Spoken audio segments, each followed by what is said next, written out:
नमस्कार बंधुरा आपनादेर सबाइके एसबी बिनामाली चैनेले स्वागत। आजके रेसिपि बाटा माछ दिए पटल आलुर पातला झोल। ताहले चलुन बंधुरा शुरू करी आजके रेसिपि। आमी एखाने 300 ग्राम बाटा माछ नियेछि। प्रथमे माछे लवण हलुद काश्मीरी लंका दिए माखिए नेब। एबारे कड़ाई तेल देब।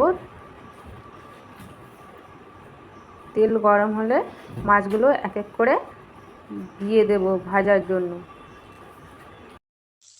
माछगुलो लाल लाल करे भाजा हो गेछे तुले नेब।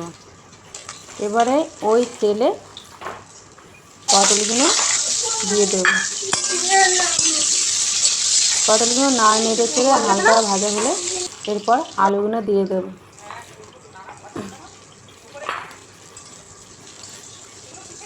पटल आलू आमी एकसंगे भेजे निलाम।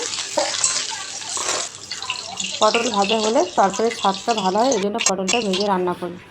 এই তেলে ফোড়নে দেব শুকনো লঙ্কা কালো জিরে, একটু নেড়ে চেড়ে পেঁয়াজ কুচি দিয়ে দেবো। পেঁয়াজটা লাল লাল ভাজা হলে আদা রসুন কাঁচা লঙ্কা বাটা দিয়ে মশলাটা কষিয়ে নিতে হবে। এরপর গুঁড়ো মশলা লবণ হলুদ গুঁড়ো কাশ্মীরি লঙ্কা গুঁড়ো জিরে গুঁড়ো ধনে গুঁড়ো লাল লঙ্কার গুঁড়ো দিয়ে মশলাটা ভালো করে কষিয়ে নিতে হবে। এখানে একটু জল দিতে হবে যাতে মশলাটা না তলায় লেগে যায়। এরপর পটল আলু গুলো দিয়ে আবারও মশলাটা কষিয়ে নিতে হবে।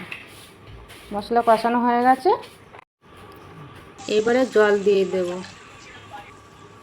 তরকারিটা ফুটে গেলে মাছগুলো দিয়ে একটু নেড়ে চেড়ে ঢাকা দিয়ে দেব।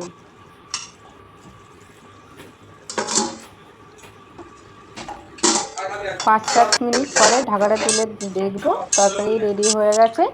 বন্ধুরা ভিডিওটি ভালো লাগলে লাইক ও কমেন্ট করে জানাবেন, আর আমার চ্যানেলে যারা নতুন আছেন তারা সাবস্ক্রাইব করবেন। ভালো থাকবেন, নমস্কার।